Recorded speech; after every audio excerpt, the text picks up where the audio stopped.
Welcome to Bringing IP to Life. I'm Anna from Amanya IP and Amanya Design, and I'm joined by my guests to talk about IP. We're going to hear people's stories of their creativity, business, and entrepreneurship. Intellectual property can be a really dull subject until it becomes personal. This is aimed to help see the relevance of IP in everyday life. Welcome to the show. So, welcome everybody. Hello, welcome to the IP to Life show. My name is Anna, and this is my second guest I've got on. So I'm very happy to have Charlotte joining me today. Welcome. So we're going to talk about IP today, and if you don't know what that is, then I recommend you go back to my first show, which was IP, intellectual property and horror stories, and I'll explain all about IP there. If you don't know about it, then that's a really good place to start. And I'm joined by Charlotte Trudgeon, a designer. Now, she started out in the textile design space and has ended up in the very unusual space of custom acoustic design solutions. So, Charlotte, please can you explain to people what these are? Custom acoustic design is basically it's on the tip of everyone's tongue. I can't understand why people don't understand what it is. It's been a journey, and having started out as a textile designer, as a weave designer, that's why I'm here in Yorkshire, fabulously, and it's moved through interior design and then to custom acoustic design. Is basically the design of acoustic finishes, which can either be sound absorbers, diffusers, or reflectors, to control the sound within a space. So it does have a difference. There is a difference between, sound coming into the building. I'm not doing that, and I'm not doing sound escaping from a building. So I'm not sound control in that way, but sound control within a room, within a given room. So we can design specifically for a space. And being designers, we have all the we have the language, and we have the all the kit, and can talk well, and can communicate well, and design well for a space, knowing the acoustics, what they provide. And so it's usually something a bit different, something designed for a space, but it controls the sound within an area. So it's a very exciting and quite a niche area, probably. Yes, definitely. So today we're going to talk about your creative journey, and how intellectual property was part of that journey as well. Just to give you a little bit of a heads up, here's a little snippet of our conversation today, and learning about Charlotte's story and bringing the IP into the story. And then, so these again are new registered design, and to the whichever way you're pointing the little circles, they are acoustic wall boxes, and utilising against the technical side that with this acoustic felt, which are made out of. We've had them cut, and if you can just put an air gap between an acoustic product and the wall, then it increases the absorbency. So I've inherently created an air gap by creating a box. So the air gap is there, and so when they're fitted, they will perform better. And then the other thing is we could put lighting around the inside of there to create a little luminous light box. So that's quite new. Nobody else has got anything like that.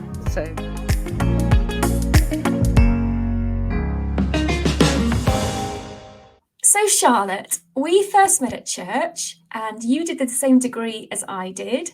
We both did a textile design degree at the University of Huddersfield, and you were a few years in front of me, and you specialised in weave and I specialised in print. Yes, so it was quite an intense degree, wasn't it? Because we did design as well as technology and the placement and everything. It was quite intense. So tell us a little bit about your journey with the weave side. Well, I am really pleased that I ended up in Huddersfield, and the degree, I don't know what it's like now, but then it was absolutely groundbreaking course. And so I decided I liked 3D. I wasn't great at print. I was just like, no, I tried, and people just said, Charlotte, that's very bad. So I didn't go down that route. But every time with textures and looking, deeper into things, so you've got textures and shapes and everything. I love that. And so my come from a family of designers. Well, my dad's an architect, my sister's an architect, my brother-in-law's an architect. My daughter's a designer. My son is not, but he's brilliant. He's a an analyst, data analyst, and I have another daughter in marketing, but we come from a kind of creative background, and we think in a certain way. So the weave design just ticked all the boxes, and also it was such a great course because it taught us to not just look at the visual impact, which of course is important, but we got to learn, as you know, about all the physics, the chemistry, why weaves interlock, why things work like they do. We knew the count of the yarns that we were using. I mean, it was extreme, wasn't it? The amount we learned, physics and chemistry, and it was all as important as doing design. And I wanted to be a fine art textile. That's what I wanted to be. So that really blew me away, doing all the technology. And of course, we got BSc, didn't we? BSc in textile design, really comprehensive course. And it stands me in brilliant stead today because I don't just look at what it looks like. I look at how that's put together. And of course, a lot of the products, as in that one, that way, that behind me. I'm around the wrong way here. This is made of needle felted, and I know exactly how that works. Other people will go, I know exactly how that works. So it was absolutely fabulous, and I left there to become a weave designer with Courtaulds Textiles, which I haven't got anything to show you. I'm sorry. But it was again looking at new designs for Courtaulds Textiles in the furniture weaving, and so we were the first company, one of the first companies, I don't know if it was the first, to use computerized looms. And at the time that was like super, because I've got grey hair, you see, so I'm a little bit older, and it was amazing. So we designed on computer, and we had the printouts, and then we went to the jacquard looms and we saw the furnishing fabrics come out. And so that was really the state of the art at the time, and I was very fortunate to work there. And I have got yards of the fabric, it's just all in my attic, and I haven't photographed it for this podcast, I'm sorry.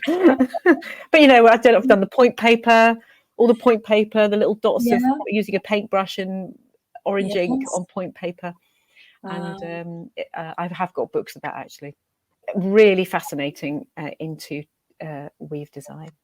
Wow. Yes. No, that's great, because I specialised in print, so for me it was far more about what was on the surface, and so I moved from textile design to surface pattern design with some graphics thrown in, because I wasn't sure whether I was going to go down the textile design route or the graphics route. So now I come back to, and I do surface pattern as well. So we did slightly different things. So Charlotte, share a little bit with us about your journey from textiles. Then you went into interiors, didn't you? So share a little bit about that. Yes, I did. After, when I was at Courtaulds Textiles, then happened a time of my life where it was a children time of life. And so we made a choice that I really wanted to have time with the kids when they were younger. I didn't know how I was going to have, I hadn't planned it all like that. But I was getting up very early in the morning, coming back quite late from traveling. And so it was a bit of a tough decision, because you needed two incomes, really. But it was good. So, and then my husband set up his own practice. And so after a little bit of time of helping doing admin, I'm thinking, I hate this. Yes, he was an architect, and I was doing learning typing. I'm not, and thinking, I think I can add to the business better than this. This is So I retrained. I retrained in interiors, and that was good. And I did that fairly well. It was something that I enjoyed. And then after starting in interior design, within the practice, I then had to sort of decide, do I want to do commercial, do I want to do residential? And for a time I was doing both. And coming from that technical point of view that we were talking about, that's right. You and I know that the finishes for commercial interior are just like totally different to that of a residential. Right. You're not going to shop on Amazon for something to put in an auditorium. So I was learning about too many finishes with residential and commercial, so decided I want to do commercial interiors. And I love it because I love big spaces. I just love big spaces. And I love architecture. I love big buildings and stuff. So that sort of suited me better. For me, I don't really mind what your house looks like, to be honest. As long as you like it, I like it, you know. So I like the whole thing about the interiors, as you can see from my yellow living room. Yellow's great. Look, yellow. Yes, yellow. We like yellow. Okay. If you don't like yellow, well, the next podcast will be blue. Yes. From there, then I just, was finding work in commercial interiors, and that also was quite an interesting journey, because I got to do a few churches, which I never anticipated doing. They approached me to do some churches, so I did some quite big churches, one in Leeds, one in Amersham, and one in Bolton. And actually they were quite interesting, because I was able to do loads of different areas. So you did auditoria, you did cafes, you did bathrooms, you did breakout spaces, and all of them had little unusual features, and people thought, oh, you're going to do the same as you did in one for the other. But probably why I didn't continue in interiors, one of the many reasons, is that I didn't just copy and paste. I'd always look at how, something that was important to them, and create an interior that's very unique to them, using the things that were important to that particular client. So I'll show you some little bits later on. Yeah. So is this a good time to see your work? Yeah, that would be absolutely fine. We'll do the first few, and then I'll lead on to the second ones. Yeah, you roll on, and then okay. So for those of you that are listening on a podcast, you're going to miss the pictures, but you can head over to the YouTube channel, Amanya Design YouTube channel, and you'll be able to see the pictures there, because as a designer, you want to see the visuals as well. So you really will. It's a picture paints 1,000 words, and you haven't got all day. Lovely. So there we go. This is some of our recent acoustic finishes, and that's a freestanding floor screen, which you can see the little top of, and that's Solace, which is our acoustic lampshades. Yeah, fabulous. So anyway, there we are. Scroll. That's just a hello. Okay, so this was one of the churches we did, and this was the interior or reception area, and I wanted the lighting to lead people in. And actually, this is quite interesting, because in this area, it's a beautiful space. It's a really lovely space, and but there's a lot of martyrs. Actually, I think they were called. It's come back to me. They're called the Lollard Martyrs at this time, and they were people that were put to the stake. And actually, I chose orange because it was in commemoration of them, actually. So no one would know. No one would know. No one would know. But that's why it was orange lighting. And these are in little gatherings, and they sort of just lead people into it. We're looking from the cafe there out into the main foyer. So there we go. That's that bit. Excellent. And so these are design details are something that I really like, and I still like, even though I'm doing acoustic. So this was just the little reception desk, and you put it down on a bar. Well, that was my bar too. I love that. So they're just little fun details. Welcome. Fabulous. Yeah, and this is so in this area in Amersham, there's Old Amersham and New Amersham down in down south, and this was a tile. These I can't remember the name now. That they have these special tiles that they were renowned for, and this was one that was found locally, a very old tile. So I've replicated it and had it etched into the glass for the reception counter. Oh, I love that. Yeah, it's lovely. Fun. Wow. Yeah. Okay, and it's so this was fun. So what I did is I had they wanted to have a theme, because I was asking what do you want for your interior. They said we really want it to come from John. I think it's John 14, from what I remember. I am. So all these phrases are I am. And so what I did is I had all these little letters stuck onto the wall. It was a massive job. I had them all cut out, and then they're all stuck on, and then the whole lot was painted over. So it's just the light creates the shadow, so you can read the letters. Oh, cool. So all around the interior, there's I am the bread of life, I am this. Wow. And then that little graphic below, that also is I am, and that it's known for its flint. So you can get flint walls and flint flint buildings and stuff. So they're really, really beautiful. So I wanted to use that texture there. So yeah, that was fine. So I'm going to tell you a story about those letters when we have, I think we might come to a break, might we? So I'm going to tell you a little story about that after we come back from the break. Okay. But that was phenomenal. And they just run round the whole interior, around all the walls. How So creative. it's a crazy thing. I love it. I never did that one again. I don't know if my the signage man would ever want to do that again. It was quite a big thing, but it's very effective. It's beautiful, and you can go and see it today. I think it's the King's Church. Wow. It looks amazing. Wow. Yeah. Love it. Love it. Okay, so what's the next one? Oh, and this is one in Bolton. This is a little Methodist church in Bolton called the Triangle, from what I remember. And they had a tarn, or actually it wasn't called a tarn, but that's a Yorkshire term. But in Lancashire, I can't remember what they call it, but it's an old cooling pond, I think. But now it's a nature reserve. So I had this graphic made, and that is quite a thing.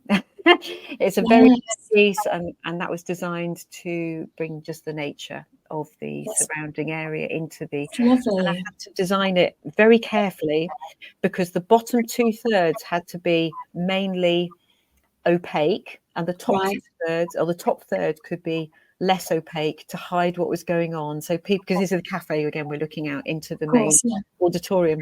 So that was the criteria. I had to make it more opaque lower down to stop it, so it was to stop interference, or just distractions going on inside. So that was a fun thing to do.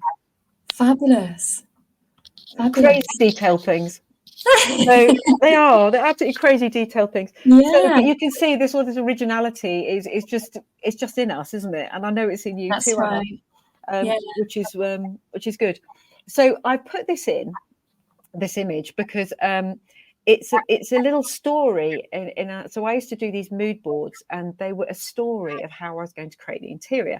So this was about the Bridge Community Church here in Leeds, and so this is talking about the things that they wanted. So I say, what do you want it to be like? And they will give me these words, and so like ownership, city connections, these are things that are really important to them, and they're the things I wanted to put in that interior. And so I utilized Bermontos pottery here, and that was one of the greatest things that came out of Bermontos. It was like a really important thing. So I did a lot of research, and these were the main colours, and it was a triadic colour scheme, and these colours were the ones that I used for the interior, and they were these very specific buff and turquoise and this kind of gold, and the purple I threw in actually just to make the triadic, but it worked well with church and sort of royalty and stuff. Excellent. So literally those things I've used. So the map I used, the Bermontos pottery, if you can just see that little pot in the bottom of the pot, that's something I use because I did a print onto an acoustic panel with that. The bell, there's some bells made for the cafe, and that white column in the back, which is from Leeds on the Brigate, you can see it as you're walking up there, that's made of marmo, which is like anyway, it's a whole story. I'm not going to go about it now. If anybody wants me to tell them, I will tell them. But it's made of marmo. It makes it look Excellent. like marble. But anyway, that also was used, definitely. So Excellent. Bermontos works, Okay, so then at Bridge, this is where my interest in acoustics started, because this shows the absorption panels in the ceiling, and I'm going to show you a few more acoustics, and the curved ones, they're reflectors, so the sound hits those reflectors and is reflected back into the auditorium, back into those that are listening, whereas the ones at the top, the square ones, they are absorbers, and they were very fancy. They're all light changing around the outside. And interesting. So I started learning about acoustics here, and I loved it. And I think it comes back to that creativity and the technical working hand in hand. But there's a lot of work went into this interior, to be honest. So they're the reflectors at the front of the auditorium anyway. Oh, interesting. Okay, so what's this then? Okay, so this was a really interesting interior because although I was working as an interior designer, not as acoustic designer, in this one, it did introduce me to all these three areas, which I said at the beginning of the beginning of our podcast now here. And you have absorbers, reflectors, which we see each of them. And this is a diffuser. So these are on side walls, and nobody knows these are here. So you're getting a real treat to see what's actually going to be put on this. These are like what do you call it? Shelves of different heights, and the back is like at different heights. And basically, the sound hits these and is diffused around the room. There's a certain quantity needed within a certain area, so that's the number of square meters that's needed on that wall. And what it does is it keeps the sound bright. So the sound hits it and it's diffused, so it still sounds bright. If that was all absorption, just like a big duvet, like these Class A absorption panels, it would absorb the sound, but it all becomes very muffled. So this keeps the sound bright. So learning things today. Wow. I know. I love all these things, and I love teaching people things. Amazing. Yeah. So anyway, you'll see what happened to that, and that's the finished product. No one would know what was under there. Oh, really? So is it behind the image? Yeah. And that image, I took that picture of that image, and it's about people on the move.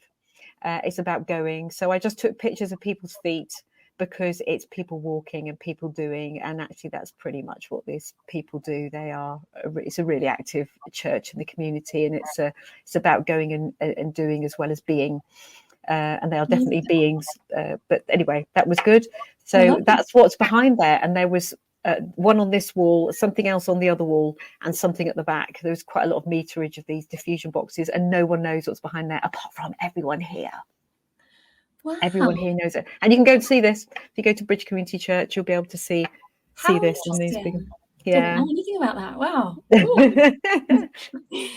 Okay, and then so these are absorbers, and up in the youth rooms, it was a very echoey sort of concrete ceilings, which are renowned for being very echoey. And even at this stage, when I wasn't an acoustic designer, I knew that acoustics was really important. So I had these big panels of absorbers, and these are prints. So I had this kind of funky print. So even that wood chip is actually a print.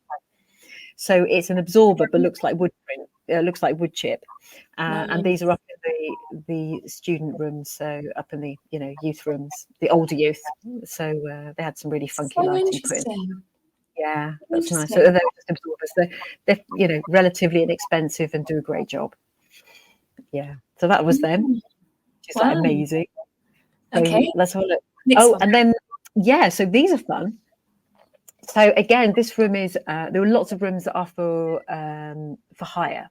And so this was a big room, and it makes these rooms hireable, So what I did was had these big, deep boxes made, and just sort of slightly, I think they're only about 5 degrees off. And so they just look fun. Yeah, they do. And they look fun without being overpowering, because the colours are sort of a bit bright there, but not too much. Yeah, I could see that. And again, it's a lovely room to be in. It's just a really nice space. So it's So I knew acoustics were going to be important for this, and so they put these in afterwards. They weren't in the main contract, and so a lot of these acoustics were put in after. They were for the auditorium. That was a part of the not building control. I think it was building control actually had to have them in, but he didn't have to. This was just the client wanted to have the rooms. And they listened to my recommendations, which was wonderful, really. Wow. So, very cool. They're fun, quite good. And so this was, do you remember seeing that image that we had earlier about the street maps? And so this is the inspiration I took for the street maps. And this particular church, or it could have been a business or anything, they had been in this area all these times before. So in 2016 was when they moved into Ryder Street, so that's the address. And 2031 they moved into Bridge Street, and I can't remember what Bickerdike Street and one other. So they're all the dates and the names of the roads that they were in Bermontops before, which was like amazing. It's like too good to miss that. So it's a part of their history, and they are baffles. They're acoustic suspended baffles that again just take the echo out of that entranceway. But creating a nice feature too. Yeah, part of the story. part of the story. It's all a big story. So I didn't put the a printed. I didn't, because I thought it would be too many slides. But there was a printed base to one of the pots that I actually had hanging up in the cafe, and under that is like, you know, the printer, the printer's mark was printed into the bottom of the pots. You knew who'd manufactured it, and so I used that as a print, a great big print, and it's all open. You can go and see it. And in the bottom of that pot, I just put about, you know, your name is imprinted, because we're all important and we're all made for a reason. So that was there anyway. So it's another acoustic. So there's actually quite a lot of acoustics in that job, and that's what started me off. I love seeing the design, you know, working, and you know your working documents. It's fab. All I'd learned before was really helpful now. So this is acoustic design. I don't think anyone else does this for an acoustic project, but these were our proposals. But because I'd learned interiors, I could present it in such a way. And so I was, my client was actually able to just pass that straight to the client. So it really helped them not have to represent work. So we just added value to our client in this way. Definitely. Yeah. So they're printed baffles and then just gradated in different fabrics there. So baffles.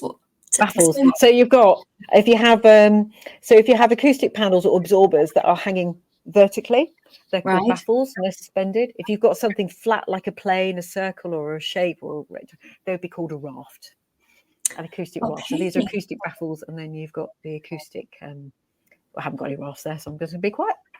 So that's just there you go. There we go.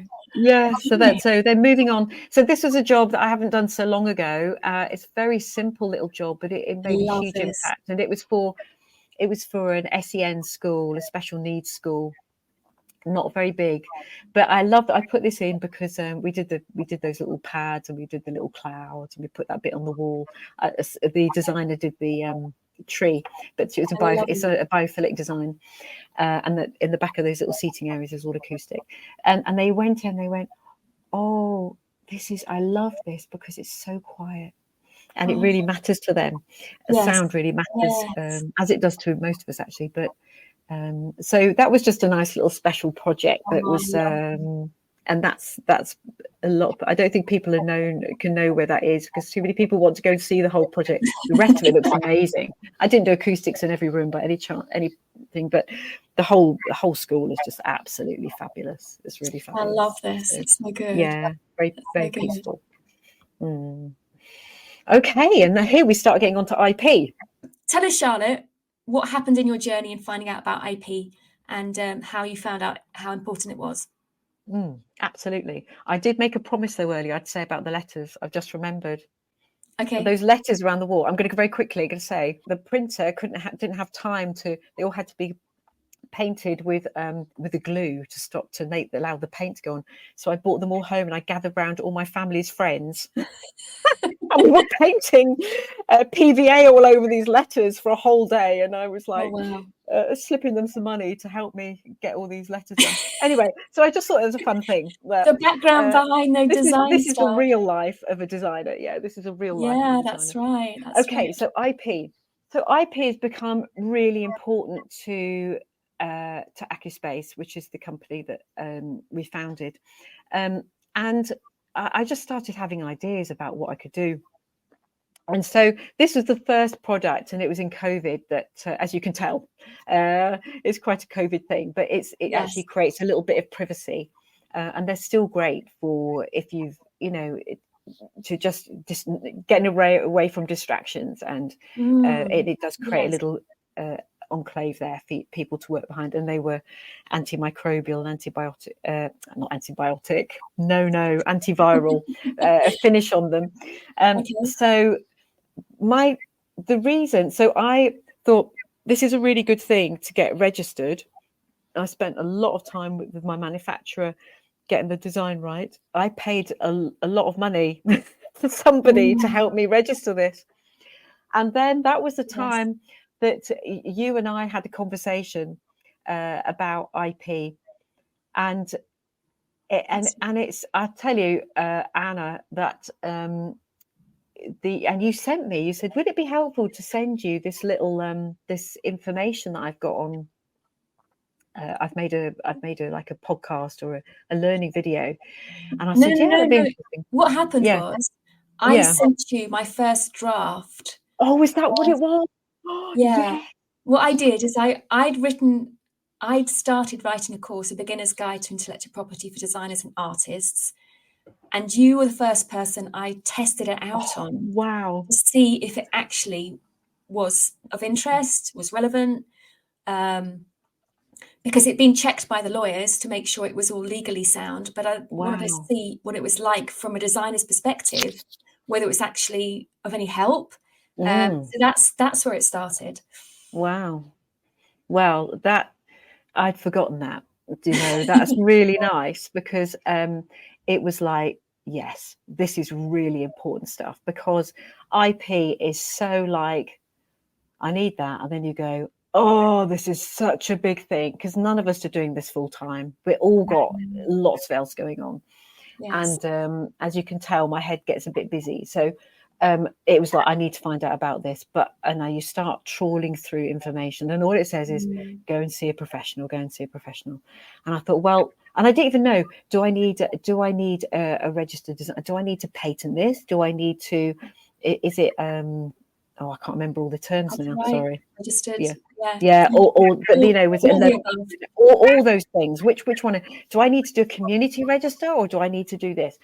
And so it was so big and so wide and so deep that it was like frustrating and made me a bit sad. Overwhelming. Yeah. And so when I looked at the course that you'd written, it was just like, this is so helpful. And you haven't even paid me to say this.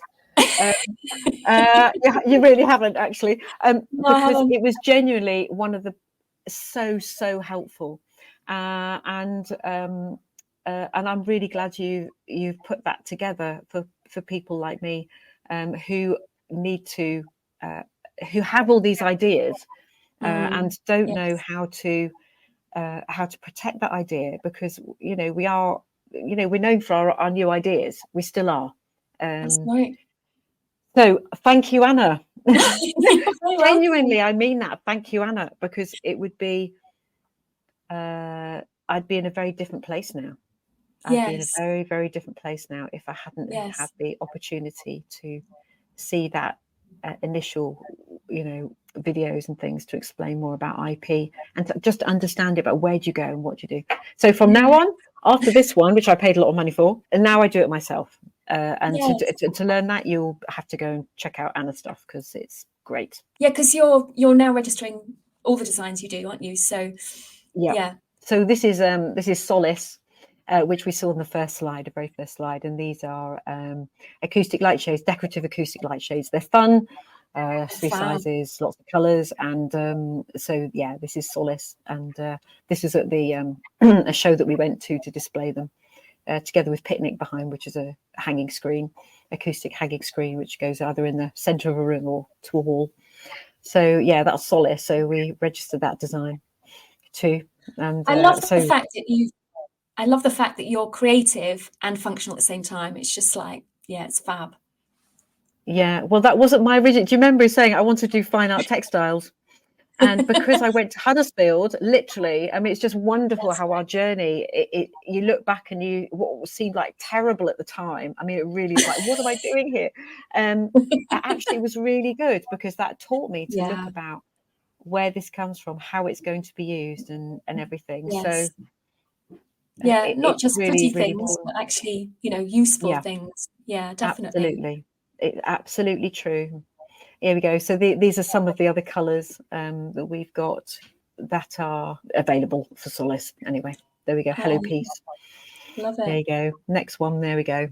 And so this is the latest one that with Sunbeam that we've you can see from the first slide again. This is the rest of the image, and it's just showing a freestanding screen that has a front and back. The back is different to the front, but again, we're innovating a freestanding screen that can be easily moved It's on a base, and literally when you go behind that, I took this to a show, and there was me talking to people one side, and one of my colleagues talking to someone the other side, and we just couldn't hear. So, yeah, you just couldn't hear each other. So you create a kind of, you could have one each side and a chair in the middle. It's a commercial. I don't think you'd have this in one of your houses, but for an office, it would work really well. So, and I've had the bases made locally, and which you can't see. They are there. Okay, there is a base to that. It's not floating. But to try and get these things that are all manufactured in the UK, that's something that I was quite keen on. No, we have one manufacturer in France because they moved to France, but we still use them because they have a water jet machine. But generally, a lot of our manufacturers in the UK, which is important to us, or local. Yeah. Fabulous. There we go. There we are. That's all registered. And then, so these again are new registered design. And to the whichever way you're pointing the little circles, they are acoustic wall boxes, and utilising again the technical side that with this acoustic felt, which they're made out of, we've had them cut, and if you can just put an air gap between an acoustic product and the wall, then it increases the absorbency. So I've inherently created an air gap by creating a box. So the air gap is there. And so when they're fitted, they will perform better. And then the other thing is we could put lighting around the inside of there to create a little luminous light box. So that's quite new. Nobody else has got anything like that. So that's so cool. Again, registered. That's a registered design now. That and another design called Slot. That idea of a box. So good. Yeah. Oh, there it is. Oh, indeed, there it is, with the light behind it. Yeah, the acoustic modular light box. They're called Slot. That isn't on the acoustic panel. That's just text on the image, so you know what it is. Just thought I'd let you know. Yeah. It's fun. This is another one of our recent designs called Blossom. I think, and it's a feed. Yeah, this is a raft. And then we've done them as baffles. Mm-hmm. So again, it's actually based on an elderflower. Lovely. And we've called it Blossom though, because it looks quite good here. I think if you look at the next one, I might have done. Oh, there we go. There it is as a baffle. So this is quite fun because it's quite textural and quite frothy. It could be done in different colours. We've just done it in pink here. But it has little bits, so not just the baffle, we had little shapes cut out as well, and you just fit them in so they fit. So there's the baffle, you just fit little bits in, makes it look quite textural. You can just see some there at the top right. Excellent. So yeah, we've registered that one. That's Blossom. Excellent. Yeah, this is not registered because everybody uses it, but it's the kind of thing we do. This is a kind of normal acoustic, just these using colours for a company that was supplied, and this is pretty standard kind of, but it's nice. It's standard, if you know what I mean. So this is Picnic. So Picnic is one of our hanging screens. It's one of our more popular ones, and so good. We love that. It's very textural. You can see all the texture coming through there. I love that. That's in a hospital. That's in a hospital, not actually in the ward, I'd like to say. It's in the IT department. And then movable hanging screens. Be nice if you saw that in the ward, wouldn't it? But it's not going to last. It would be nice if you saw it in the ward. Yeah. No, we're going to stick to the green curtains in the ward. That's much better. Yeah. And so this is Buzzwire, and Buzzwire is, I think, could you go on to the next one as well? I think I've got it. Oh, yeah. So Buzzwire is like another registered design, which has been slightly copied since it came onto the. There you go. That's another conversation. But they're like modules that are all in, and then you can put them. You can fit those modules to create different designs. So both Buzzwire and Curve, which I think is the next design. So I made a little triptych there of those designs. There we go. So you can see me turning round. It was a little video. This is a still taken. And you can turn one of those little squares round and it changes the pattern. So it's like one tile, endless design. And it's really good fun. There we go. That's just there were little tiles there, but you can have them. You could have the massive, and of course, being custom acoustic design, you can have the tiles made up in different size units. So you might have it 600 square, which would be like, or you might have little tiny ones. So, fabulous. Love it. Yeah, it's all fun. It's all fun. This is Kites Away. Kites Away is just that little. I think HSBC need this one. What do you think? Probably. Yeah, why not? Yeah. So this is again is a wall tile with the little tiny fleck in the corner, which can be you can choose all your colours. I mean, there's endless colour designs, but the bright colour and the neutrals tend to work quite well on that one. An equilateral triangle. Yeah. Excellent. I went to maths that day, and this is relief, as in it's a relief, and it's a relief, a 2 times relief 1 and relief 2. Again, we registered this design, and it's basically a 2-layer. So lovely. We put this in. I'm sure they won't mind the plug. CAP, Christians Against Poverty, and they've got this in their little studios, their little IT, you know, if they need a little quiet room for doing a video call with a client.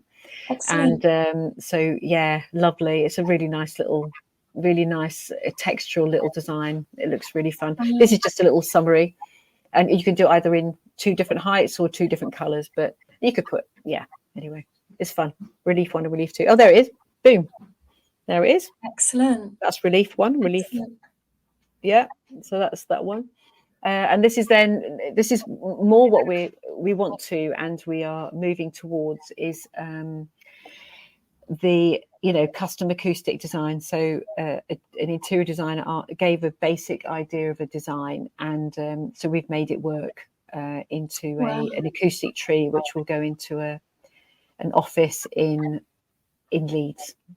Wow. Into an office in Leeds, and it's built around a column there, which the fit out company is doing really, really well to manage to fit that.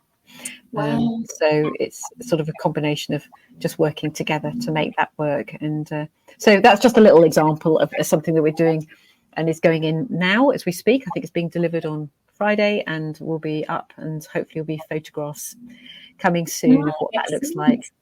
Excellent. Yeah. And that's what I was doing last week.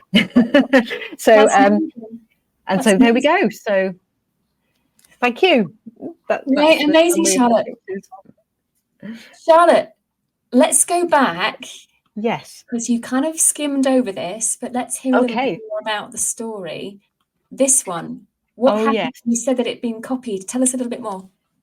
Oh, well, it's not very complex, because often the best things are simple. So I just had this idea about doing, so V-groove in this sort of acoustic felt. We call ours Acou felt, and the range of colours and things. But if you had we had this idea of having a modular, and it's repeatable, so you could put them all together, it just create a slat, and then so it's not difficult to copy. It's not going to be difficult to copy that. So I remember putting one out, this design. We hadn't long had it out, and then I remember seeing a Chinese company with exactly the same thing. And I've seen someone else. I have sent a letter from a lawyer just saying, "Oh, it looks very similar, and it's together." It was curve and buzzwire. Well, that's what we call them, and they were both designed suddenly, and I'd never seen them before, and it was just too much of a coincidence to see them in one place. And I met with them, and all is well. And I never, pressed charges or anything. But it's interesting, isn't it? And yes, it's not an easy thing, because there are big people with lots of money, and they look at people like us who have lots of ideas. And but anyway, yes, the thing I think of is we have more ideas. Yes, we do. If you have to copy, you've only got that one idea, and we have so many more. So that's how I have to think about it. Yeah. I don't know what you have to think about that, Anna. Well, talk about. I think it's hard for the small people. Should I say that the one man bands, the small businesses, when the bigger businesses take the ideas and run with them, because it's just very unfair and very unjust. Because a small business is trying to make a living, and to take ideas, take the livelihood away, it's just very unjust. So, to try and equip people to be able to be smart about that so that they can actually know how to pursue it if they need to, or at least to proof. You need to have proof, you see. Yeah, the proof of it. Yeah. So it was interesting. The night before I went to, it was we were at the Surface Design show, and I was, because textures is what we love, and I had Solace. I had it was this one. It's this one behind me there. It is there. Yeah, that's Sunbeam, the floor standing screen. It had that, and what else did we have? We had Slot and those wall boxes. And there was something else, but they were all new designs. And I got a bit sad. I was thinking, what's the point in registering these? And I was busy. I was trying to get ready. What's the point actually in registering these? Because if people are going to copy them, they're going to copy them. And then actually, I was just the night before, I was going to make Flapjack to take down with me, but I had this little voice that just said, "You need to register those designs." So I went. I got on the website, and because I knew what to do, Anna, because you had introduced me how to do it, I had done it once before, so it's a progress, isn't it? Because you had given me that help, I was able to go on, and then in a couple of hours, I'd registered all those designs. So I knew that I have proof that from this date they were my design. So if anything came to it, then that was a really helpful thing. And so I think that is helpful. No, that's really good. So Charlotte, we're going to ask you in a second. Just got something else to show everybody before we do that. But if you'd like to know more about intellectual property or IP, check out the Amanya IP website at www.amanyaipcourses.com. Courses vary from general basic understanding about IP for adults, young people and students, through to professional courses and courses for the USA market. The courses are aimed to help young people, students, designers, artists, business owners and entrepreneurs become IP smart to enable them to protect their dreams.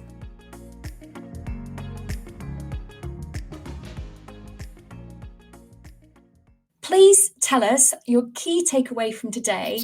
What would you like to share with listeners and viewers about what you've learned about IP in your journey? How's that been helpful to you? Okay, it's been very helpful to me. One, because it helps you to recognize your worth. I think as a person, that is really important, because it can be a bit discouraging when you have ideas, and it takes a lot. It doesn't just happen. It takes a lot of working through, a lot of trial, a lot of error, and it gives worth to it's helped me, because even now doing this program, I'm thinking this podcast and thinking, I did design all those. We did design all those. That's right. We have got that, which if you don't register them, they're just blur. It's just another part of another day. It's something, and it gives the product worth, it gives you worth, and it also gives a date, which is really important to say, I designed this at this time. That's right. There are big companies and they can employ big lawyers, but and I don't really know how to go around that. That's just as it is. But you have got the capacity to design other things. And so my takeaway is do it.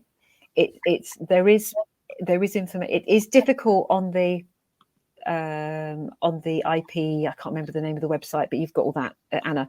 But it is quite difficult and a lot to plough through. And I would recommend, and I haven't been paid to say this, I would really recommend paying for that IP course, because it is just going to be well worth it, because you will have an introduction to the whole process, and it will help you to go, right, that's for that. I can get my logo registered with this one. I can get the design registered that one. This one is going to need this one's going to actually need to be what is it when you have a product and you don't want to? It's not a registered design. It's like a full thing. What's that one called? Are you talking about an invention? Yeah, an invention. If you've got an invention, if you need a patent, then it will show you what to do about that. So it will show you just the basics and the beginnings of just beginning to know how to go about something. So you can just start formulating, because if you've got an invention is different to a registered design. That's right. So a registered design, you can register up to a year after it's been on the market. With a patent, nobody can have seen it. So you do need to know these things before, because if you have put your invention out and then you go, oh, I want to register that patent, you can't. But if you just spent a bit of time and invested that time, and Anna's Amanya's IP courses are worth looking at, then you have saved yourself. And that's immense, because that could have saved you hundreds of thousands of pounds. Well, maybe thousands, maybe hundreds of thousands.